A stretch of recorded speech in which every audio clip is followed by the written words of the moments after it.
আজকে আমার জীবনের সব থেকে বড় খুশির দিন। শহর থেকে গাড়ি কিনে প্রথমবার গ্রামে যাচ্ছি শুধু একটা স্বপ্ন পূরণ করার জন্য, আমার বাবা মায়ের মুখের হাসি দেখতে। যখন আমার মা বাবা গাড়ি দেখলো, তাদের সেই খুশির হাসি দেখে মনে হলো আমার সব কষ্ট, সব পরিশ্রম আজ সার্থক।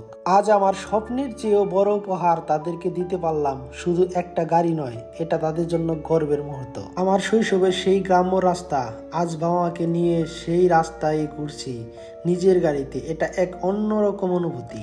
এদিকে গ্রামের অনেকে গাড়ি সম্পর্কে জিজ্ঞেস করলে আমি একজনকে বললাম যে ভাই, গাড়ি তো কিনছি, এখনো ড্রাইভিং লাইসেন্স হয় নাই। এই কারণে আমি একজন ড্রাইভার সাথে করে নিয়ে আসছি। এই কথাটাই কেমনে কেমনে জানি যারা আমাদের উন্নতি সহ্য করতে পারে না, তারা পুরা পাড়ার মধ্যে ছড়াই দিল, শুনছো মাসুদ গাড়ি ঠিকই কিনছে কিন্তু ড্রাইভিং লাইসেন্স হয় নাই। যেখানে আমার ড্রাইভার আছে সেখানে তো আমার ড্রাইভিং লাইসেন্সের কোনো প্রয়োজন নাই। এইটা তাদেরকে কেমনে বোঝাই। যাই হোক, বাবা মাকে নিয়ে ঘুরতে চলে আসলাম। আমার বাসা যেহেতু টাঙ্গাইল, তাই টাঙ্গাইলের থেকে একটু কাছেই যমুনা সেতু দেখতে চলে আসলাম।